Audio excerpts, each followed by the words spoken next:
shortstop for the Rivets, number 3, Hal Hughes. Hitting it, the third baseman, number 10, Justin Walker. Batting ninth and playing first base, number 24, Corey Wright. And on the mound for the Rivets, number 34, Cooper Kane. The Rockford Rivets are managed by Brian Smith. He is assisted by Zach Thomas.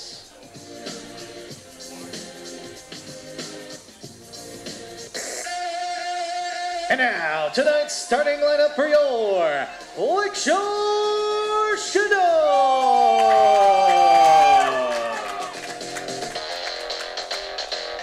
Leading off and playing shortstop, number 24, Chuck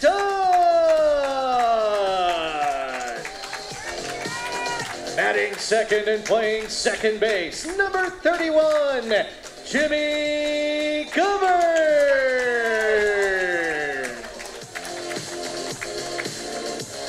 Hitting third and playing first base, number 34, Dallas Beaver.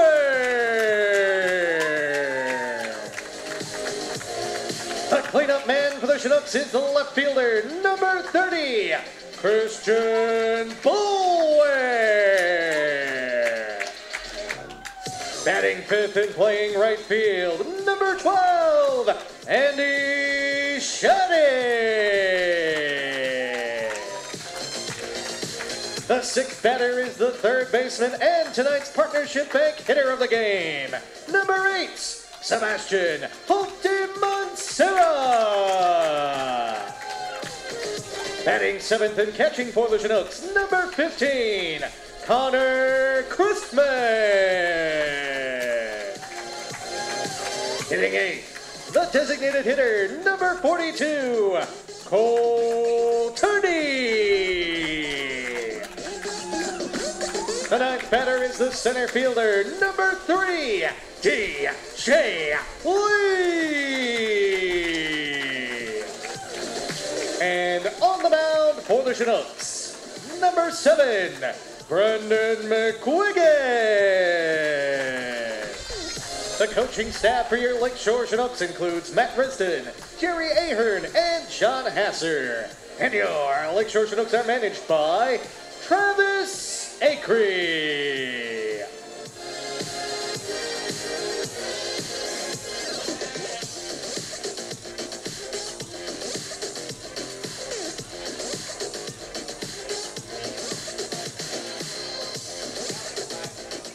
Ladies and gentlemen, please rise. And now, to honor America and all that it stands for, as well as our freedom and all those who serve to protect it, our national anthem as performed tonight by Joseph Scala.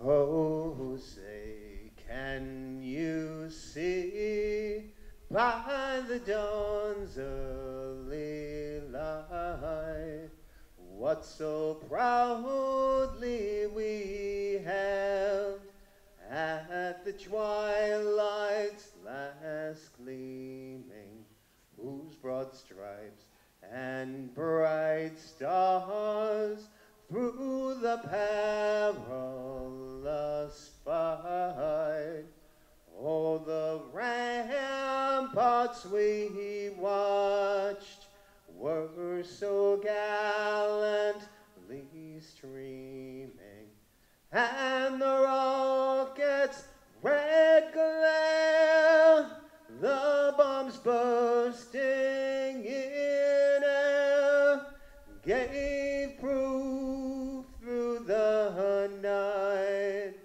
that our flag was still there. Oh, say, does that star-spangled banner yet wave? Oh, the land of the free and the home of the brave. This is Scott. Great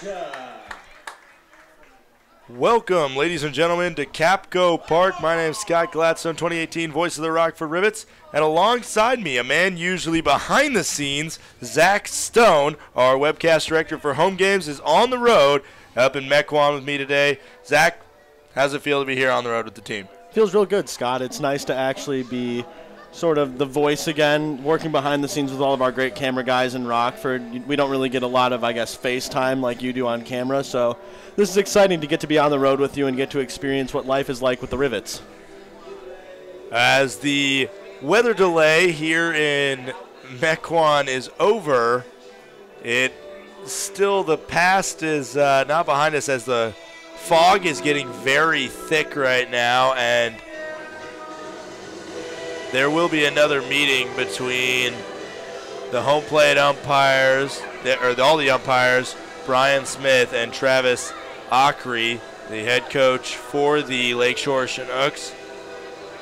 They're all going to talk about this, as we can't see center field right now, Zach. Yeah, no, fog is coming thick off of the lake right now. It's been raining down here really hard over the past hour and a half. And just as the rain clears up, this thick fog rolls in. You can hardly see the scoreboard. You lose anything past second base, honestly. Yeah, there's two players standing right near second base right now for the Lakeshore Chinooks, and I cannot see what number they are. I have no clue. I think if you looked out into left field and there was a fly ball out into left field, one, the left fielder is going to have extreme trouble trying to even field it because they're looking back into the fog.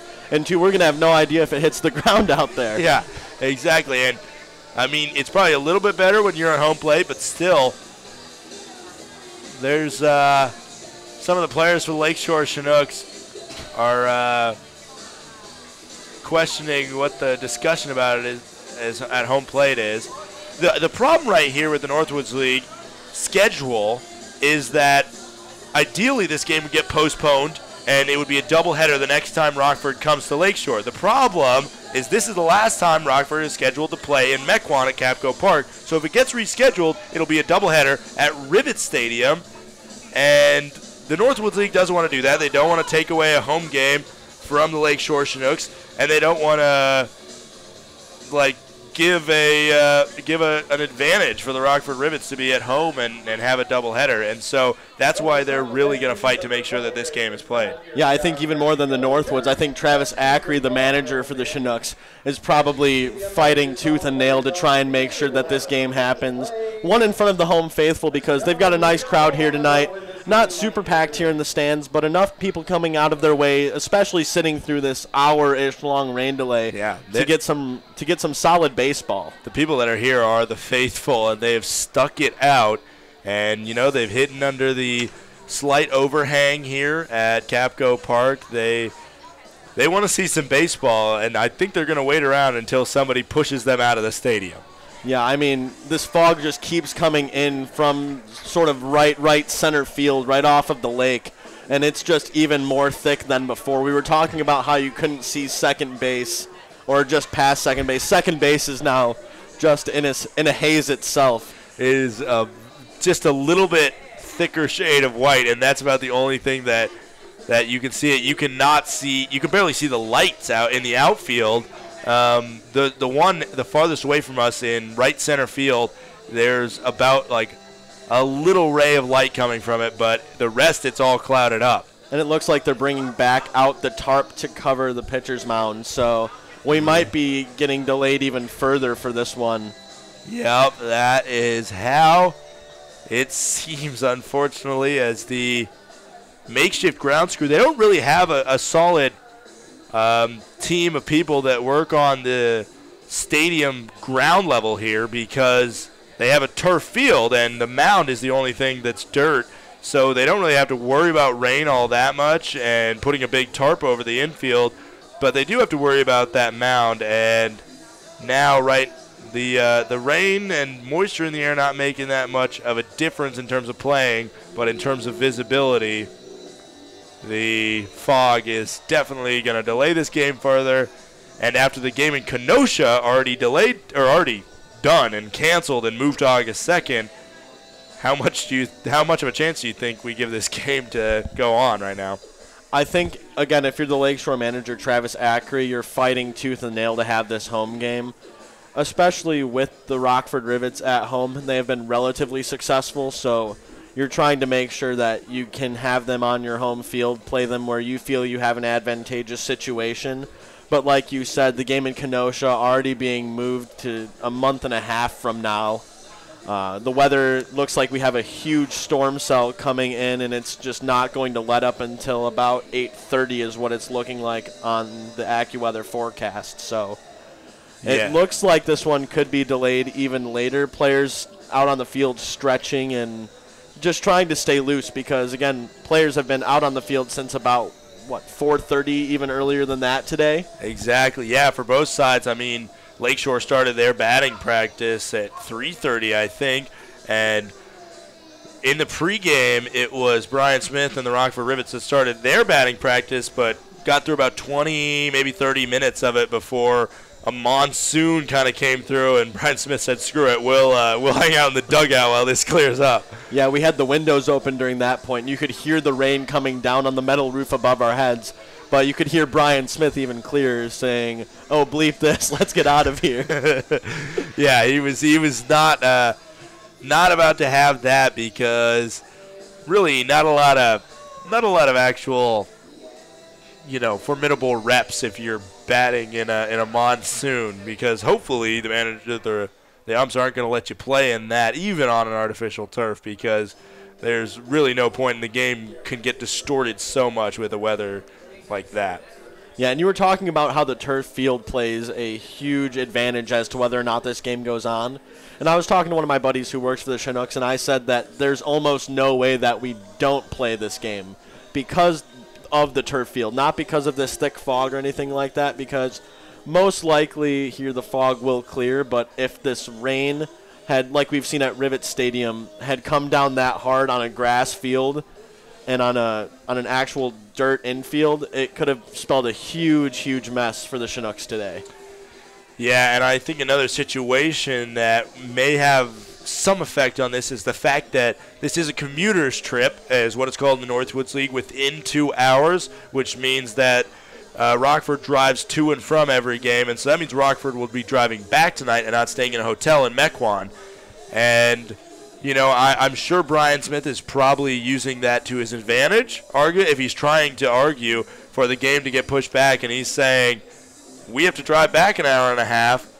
We don't want our guys getting back at 6 o'clock for a game tomorrow. And so, I think on the opposite side of that, Acrey's probably saying that there is the possibility of lodging, especially because of the doubleheader tomorrow in Madison. Rockford does have the opportunity to stay in the state and just make a day trip, early morning day trip to Madison. Oh, that would be a wild one. That would be gnarly. Because then that means we're staying. Yeah, I mean, I completely blanked that. It's a 12 o'clock noon game tomorrow in Madison, and so with a doubleheader tomorrow, that's a lot to ask for these guys. I mean, because we're either playing this or we're getting delayed quite a bit and still getting back pretty late. So if this game doesn't start till maybe 9 o'clock. We're not getting back until at the earliest 2:30. Yeah, so keep the light on for us, Sean and Neil, because we will be back pretty late tonight. And you better have left us some tacos too, boys. Yeah, you better have. Oh, my word. And managers are still out there discussing it. I don't know if it's getting heated between Brian and Travis, but there's a lot of finger pointing and I don't know. They seem a little bit passionate about what they're saying. And the three umpires are just standing there, I guess, trying to play mediator here. Yeah, that's what they're doing. They're being the lawyers in the middle of this courtroom conversation right now. And another factor is you bring up the artificial turf. Not only weather-wise does that help out the Lakeshore Chinook be able to play this game, but that gives them a big home field advantage because they train on this turf, and the ball bounces differently off the turf than it does off of grass and off of dirt. Yeah, we were out there earlier watching during RBP, during the Rockford Rivets batting practice, and we were just watching some skimmers come off the bat, infield hits that at the Rivets Stadium might get caught up in the grass and sort of lose speed and trickle down. Here, skipping hard, especially after the rain. We both know how turf plays after rain, too.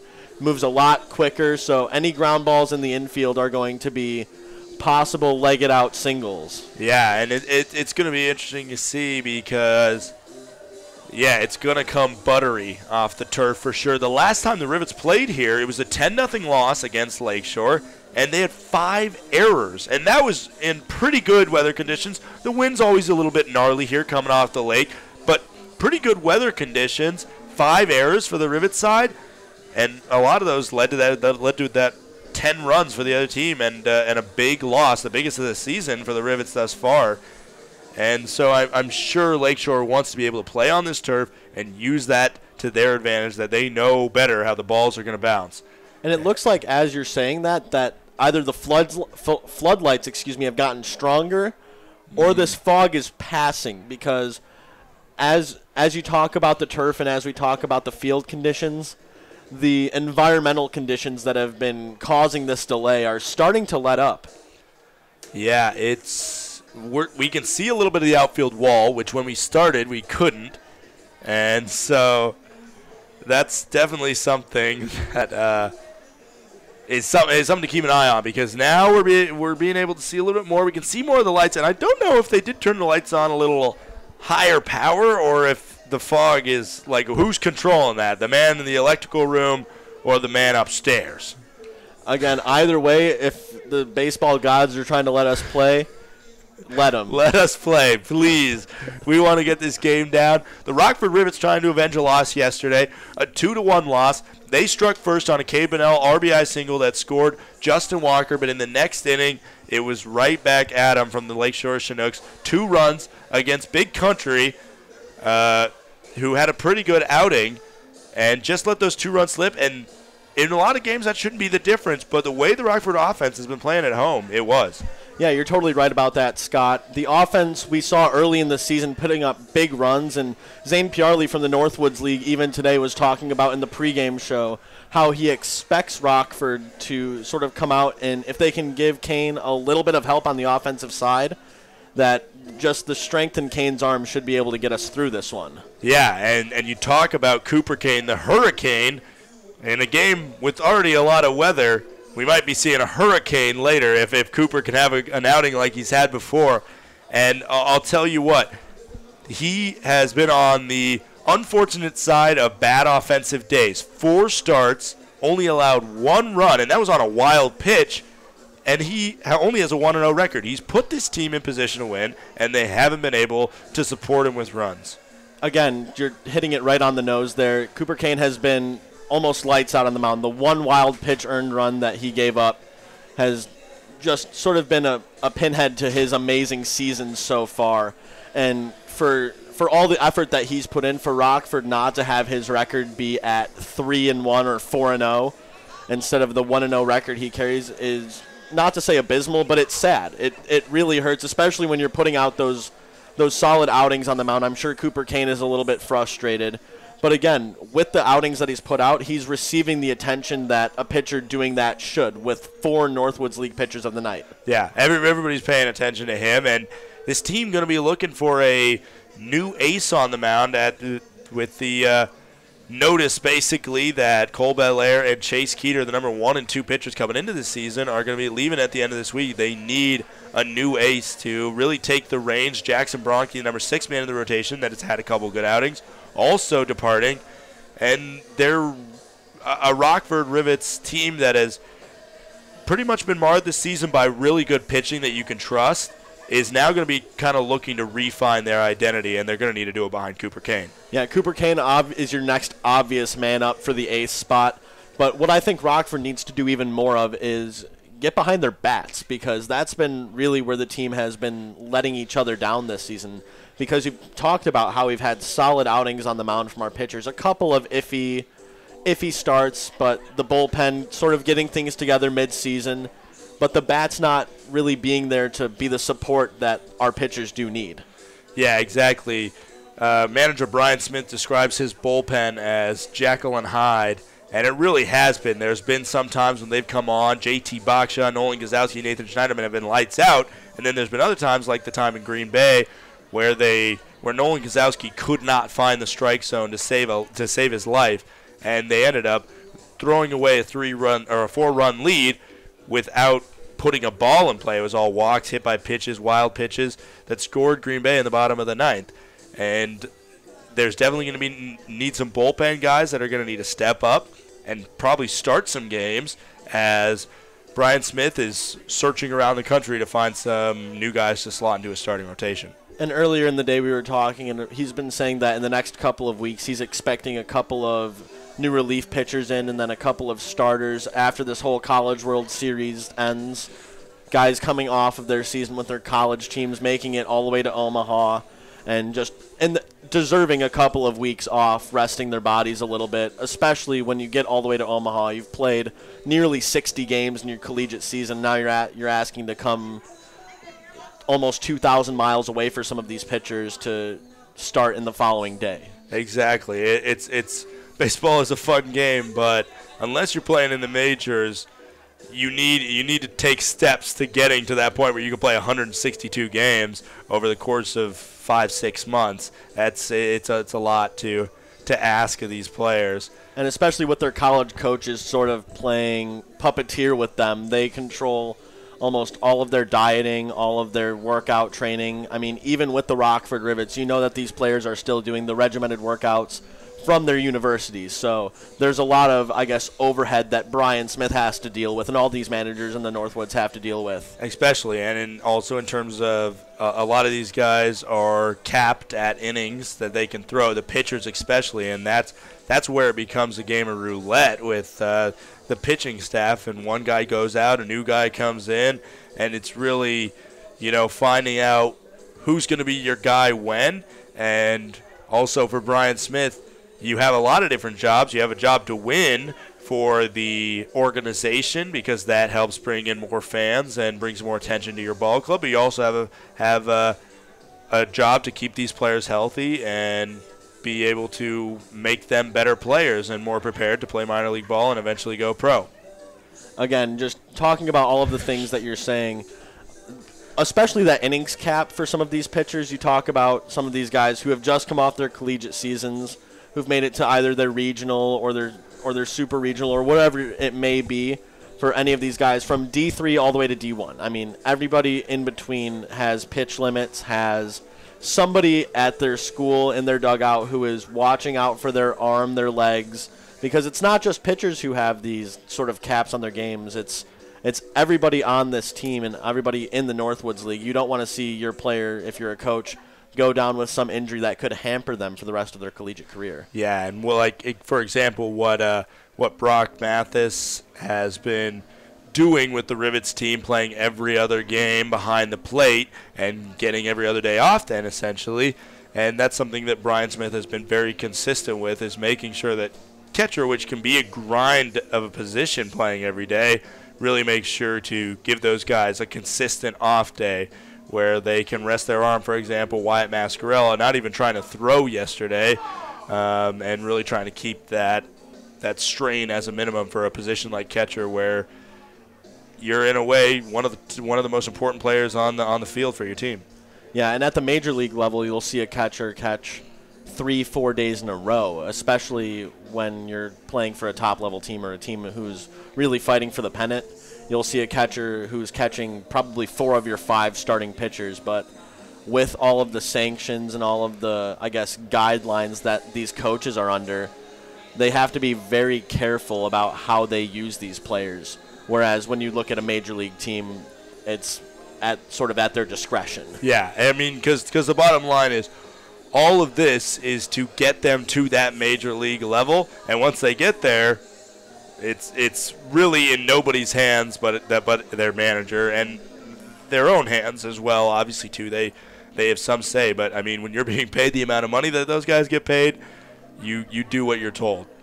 And you've been talking about Wyatt Mascarella, and we were talking to him yesterday and just on the bus today about sort of what his regimented schedule has looked like, and you were talking about how he didn't even want to throw yesterday, and that just shows how much these players are thinking not only about their bodies but about their clubs at school, because Wyatt Mascarella, a player who's a very well-known player at his university and sort of a key player in their whole squad. So if he goes down, who knows what happens to not only the Rivets, but to his college. Exactly, and it really is a game of musical spots in terms of the luxury that Brian Smith has in Rockford. And we were talking about that with Brian Smith, how there is, some more casual summer leagues in the Chicago area, that when guys go down, when pitchers go down, when key guys in the lineup go down, he can go to some of the Chicago summer leagues and kind of have his pickings on who to send up, and it's close enough where you're not telling them to travel to the middle of nowhere, Wisconsin. You're telling them to travel an hour and a half up the road from Chicago and play in the top summer collegiate baseball league in the country. And that's a hard deal for a lot of young guys to pass up, playing in front of 5,000 plus at Madison and playing in front of scouts almost every night. Again, just hitting the nose on the head with all of these comments. And you talked about sort of that pipeline with Chicago. It helps that Brian Smith also has pipelines from universities that he's able to use. LSU was one that he started to mention a little bit earlier today. He's got a couple of players from Texas Tech, a couple of schools where he feels very comfortable reaching out to those schools and saying, hey, I'll leave you 2-3 spots on my team that come summer he can have filled with players that these coaches say are at that level. And you also mentioned, again, the Chicago Summer League and the relationship that Brian Smith is able to create with some of the players who have played for the Rivets in the past 2 years, where they might not be playing for the Rivets now, but they are playing in the Chicago Summer Leagues, and it's just a phone call away. Yeah, there's a lot of different temporary guys that have come out and gone in the past couple years. And, excuse me, the air is dry up here in the press box, I guess. The fog hasn't really made its way in. Interesting sight on the field now as the fog clears again, hopefully enough for us to play. But the GM of the Rockford Rivets, Chad Bauer, is down on the field right now. He has connection in Lakeshore. He helped get this franchise started a few years ago, and I think I've seen him at games out here before. He likes to make this trip because he obviously knows a lot of the members of the front office and, helping trying to sort this mess out right now. Yeah, again, Chad, one of those guys who travels with the team in a sense that if the team's on a day trip and you talked about sort of that 2 hour or less drive, Chad is more than happy to come out here and watch his Rivets play. He's very much a gung-ho guy about his teams, and obviously the trip to Lakeshore has some sort of sentimental value to him, not only helping start this franchise, but getting to see both of the teams that he's sort of helped build play against each other. Yeah, so now we can see a lot. And I don't know how long this rain is going to subside, or the fog is going to subside, but it looks ready for baseball right now. Yeah, not really much more fog. I mean, you look out to the lake, and it looks like there's another wall of fog out there. But as far as the field goes, it's now clear skies. Yeah, I say let's get an inning in. That'll actually shorten up our time here a little bit, because it seems like they really want to play this game. And I don't think Travis Ockery is going to take anything less than that. So the umpires and both managers and somebody else, maybe a member of the Chinooks front office, are all discussing it right now at home plate. And again, if you're Brian Smith here, you're obviously fighting for either getting this game going 10 minutes ago or getting this game going when you have our next home game against the Chinooks. So. Yeah, and the bottom line is, yes, every game is important, but you got a doubleheader against the number one team in the South Division tomorrow, and it starts at noon. That means these guys are getting on the bus at 9:30 and traveling an hour to Madison, playing a game against the number one team in the nation, Whoa, let me calm down there. The number one team in the South Division in front of 5,000 fans. I believe probably kids. It's probably their kids' day because it's the 12 o'clock game, and that's what most teams do when they have those matinee games. And then getting on a bus, driving an hour back to Rockford, and playing a game again against the number one team in the South Division, the Madison Mallards. That's a lot to ask, and the later these guys get home tonight, the tougher it is to bring your best stuff out against Madison tomorrow. And the Chinooks have a doubleheader tomorrow as well against Kenosha. So, I mean, it's obviously way shorter of a road trip. Yeah. But for them, we want to get our home game in because we know going to Rockford for a split doubleheader is it's one of those day trips that becomes a possible overnight trip then, because you're going to have played double baseball. And depending on how long your first game goes could depend on when your second game starts. And then if you're Brian Smith, you're thinking, oh, then Chad's now put into the mix of trying to get these games put together like we were saying a little bit ago. So these 5-6 guys standing around home plate right now have a huge decision to make. Yeah, there's no wind here, which is rare. As you look at the American flag in center field, we've already played the national anthem. We've already said the national line, or the national lineup, the lineups, the starting lineups for each squad. We're ready to get going, but these guys are really discussing it, and as seconds tick by, fog might be rolling in. So I think another reason for the stoppage is if you look at the floodlights, it has not actually stopped raining here. Yeah. So again, this might be managers talking about the safety of ball players. The turf field really doesn't come into play, and we've mentioned that the entire field will not necessarily be affected unless it was truly, truly pounded by rain. This is so much unlike the situation we had at Rivets Stadium just this past week, where we had torrential downpours for almost a full day, and we're waiting until 6:35, 6:40 to start going. But it was fairly close trying to get the field put together. Yeah, and as we continue, just an update to those listening right now. We are in a fog/rain delay. Expected start time was 7:50, but after a big cloud of fog came in, it is now a discussion at home plate between the managers for both sides, the umpires, and a few members of the front office, I believe, as well. An interesting situation developing right on the logo, closer to us, closer to the press box and the stands behind home plate. That's Brennan Reback and Jacob Vanderwall are players for the Rockford Rivets. They're both starting tonight in the outfield, and they're having a discussion with the Rockford Rivets coach. I decided to check on who that is. The first assistant coach, I type in Jerry Ahern. I believe that's how you pronounce it. Jerry Ahern. He's an assistant coach at Central Arizona, where those guys go to school. It looked like they were pretty friendly, so they're taking this time to be able to have a casual conversation with one of their college coaches, and why not, you know? I mean, yeah, and I'm sure that obviously Jerry Ahern working for the Chinooks, he's probably really happy to see these guys mid-season, especially when those guys have really found themselves in the heart of this Rivets lineup on most nights. Yeah, I'm sure he would rather have them on the Chinooks team. Oh, yeah, obviously you don't ever want to see your guys playing for another team. But for those two, I think it's a discussion of, how their season's going, probably just the casual conversation with coach, but an obvious reminder from him. He just kicked his leg out to be safe out there on the base paths tonight if we truly do get a game of baseball in. Yeah, that is definitely a good thing to see. A lot of smiles down there among those guys.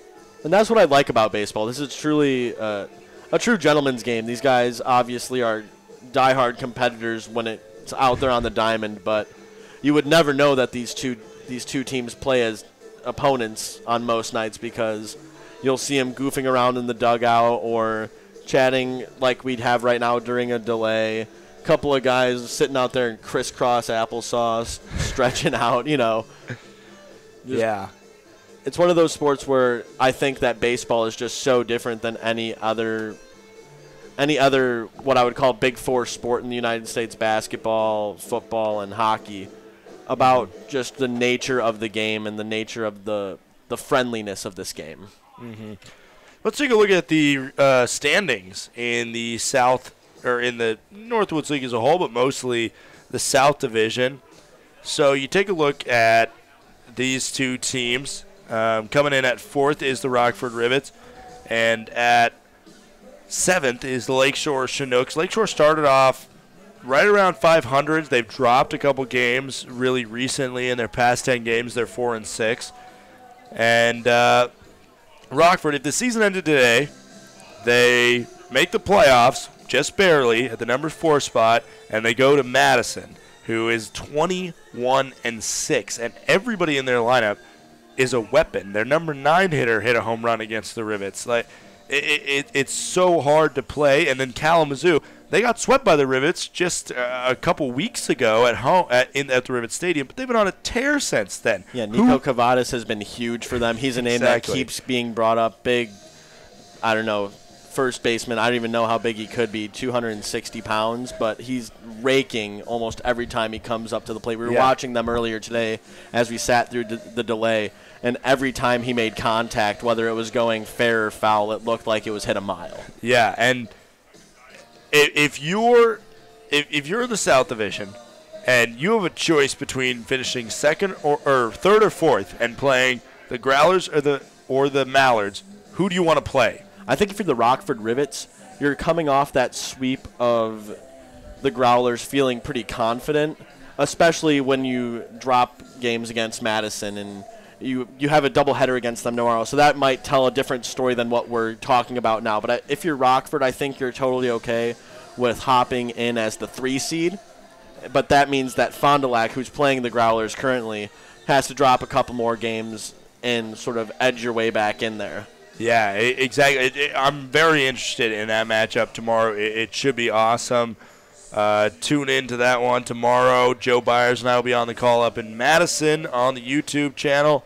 And then tune into the Northwoods League Network. And Joe Byers and I will again be on the call. And Zach will be directing. Zach, while we're talking about it, talk about your job directing and kind of what you do and what you enjoy about it and stuff like that.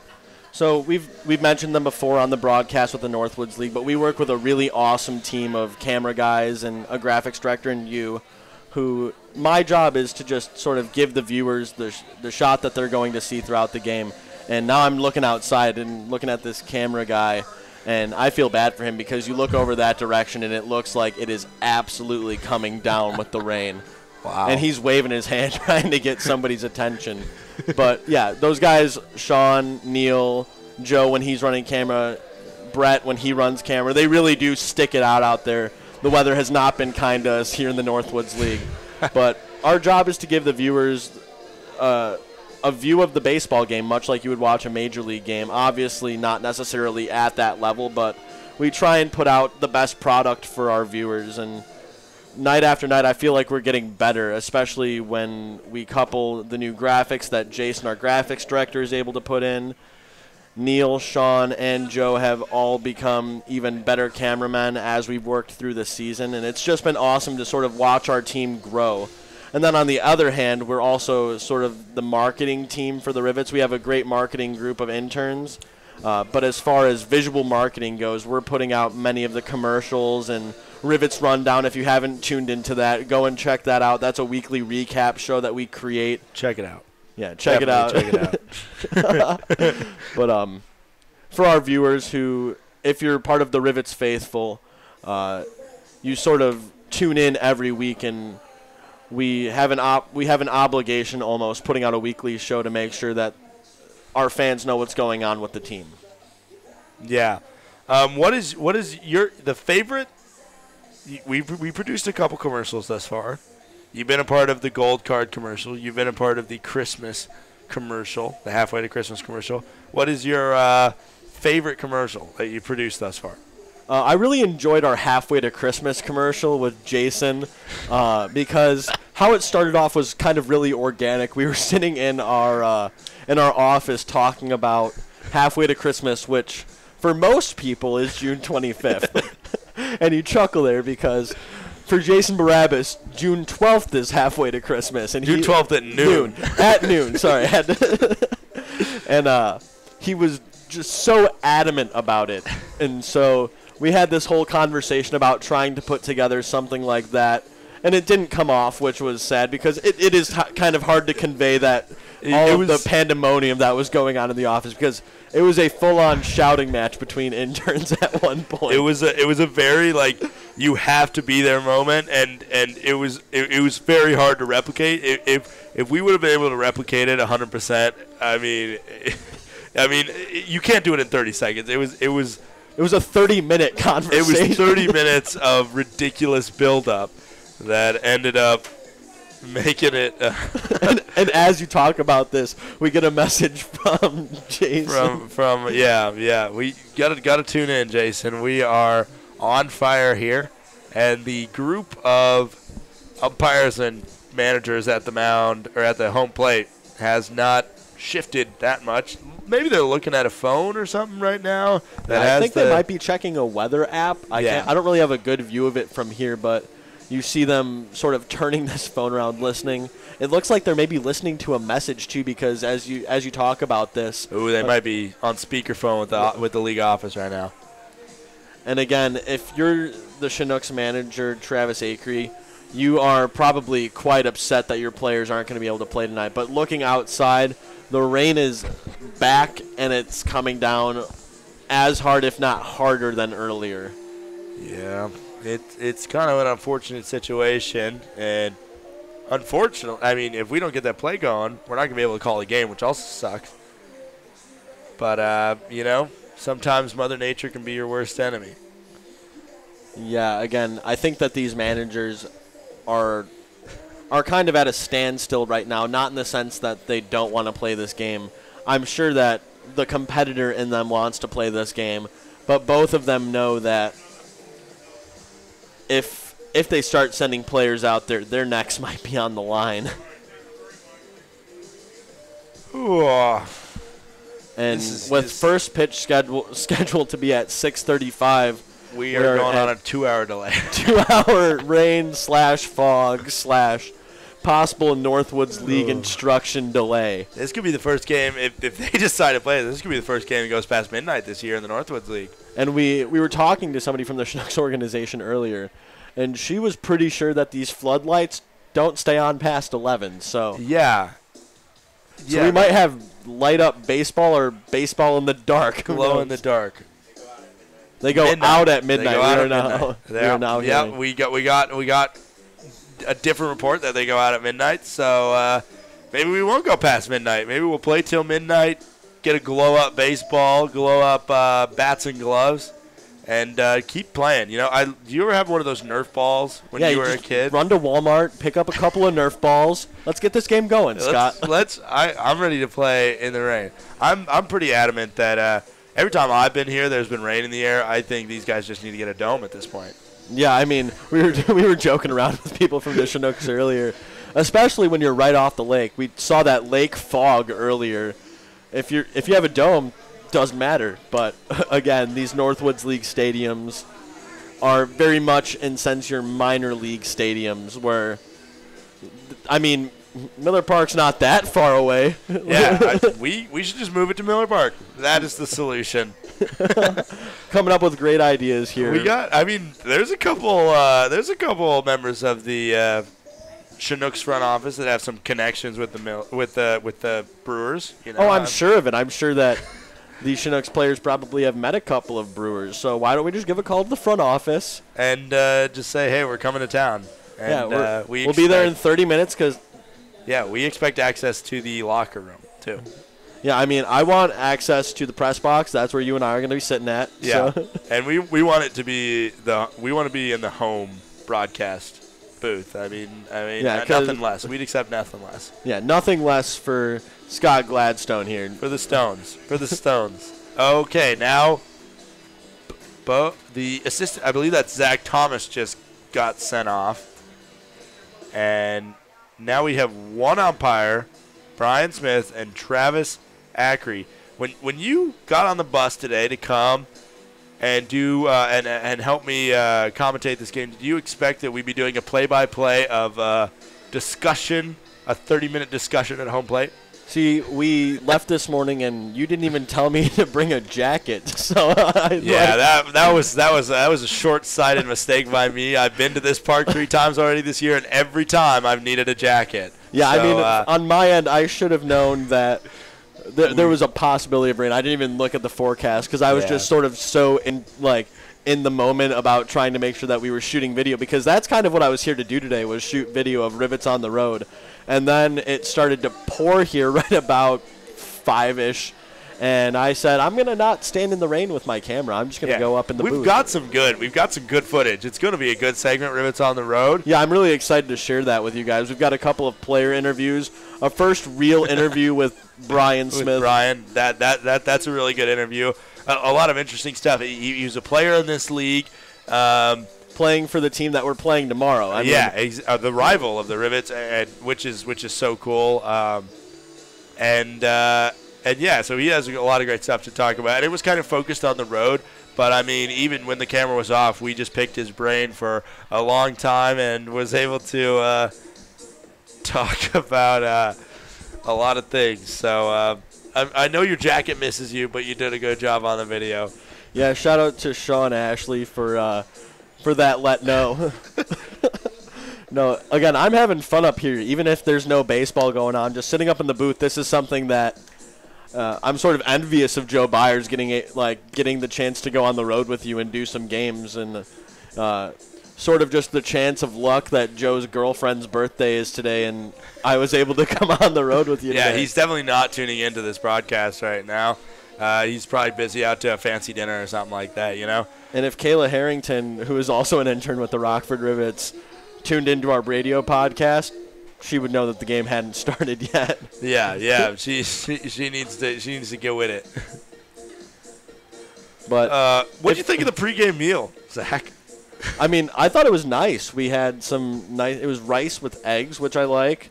Meatloaf, which was really good. I'm not a huge meatloaf guy, but meatloaf was awesome.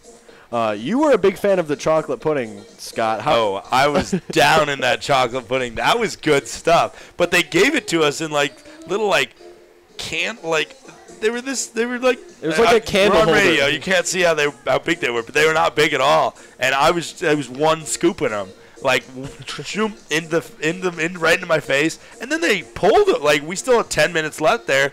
And the lady, she was super nice. She was awesome. She thought we were done with the chocolate pudding. I was not done with the chocolate pudding, and she came and yanked it out on me. And to give you an understanding of how many Scott ate, I ate one, and Scott had grabbed his before, so he had finished one. And I turned around again, and he had 4 more pudding cups sitting around him. I stacked them up. They looked really nice. But when the lady came over to take my dish, I think she gave me a weird look. She thought I was gorging on the pudding a little too much. Again, you look out if you looked at the field right now, and if these floodlights weren't on, if it was earlier daytime, you would not be able to tell the weather factors that are causing this huge long delay. But the second that you're able to see the floodlight and you look up at the floodlight to figure out why the heck we're not playing baseball, you see the sleet of rain coming down. And this isn't even just rain. This is lake effect rain. This is stuff getting whipped out over to right field and just finding its way back our way. And the stands have mostly cleared out. I mean, some of the Chinook faithful are still sitting under the awning, but it looks like representatives from the Chinooks are talking to these fans saying that this game possibly is not going on. It's kind of ridiculous at this point. These guys have been at home plate for 40 minutes now talking about that. I've never been talking about anything for 40 minutes of my life, but here I have. I've called the game, so I take that back. We haven't had a commercial break. We don't have commercial breaks. We're on YouTube. Oh, wait, announcement. Wait, shh. We will check in again at 8:45. That didn't help us at all, Mr. PA announcer. Another 15-minute rain delay for you folks at home who were able to hear that one. He said, we'll check in at 8:45. Yeah. We thought there was going to be a big announcement, and the PA announcer for the Chinooks came on and said, all right, we'll tell you at 8:45 if something's going on. So, at this point, it's like we're gonna check out. We're gonna put a little graphic on the screen that says rain delay. We'll check in with you guys at 8:45.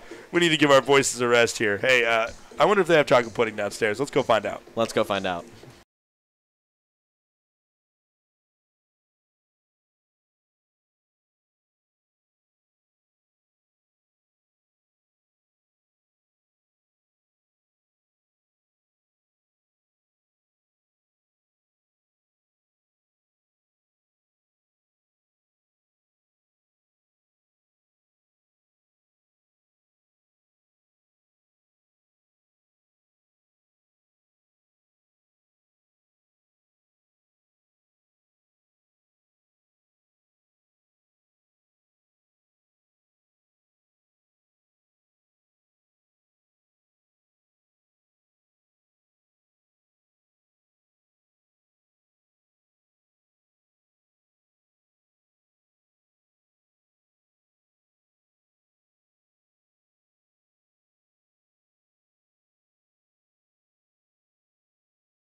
Welcome back, fans. I am sorry to tell you that today's game has been officially canceled.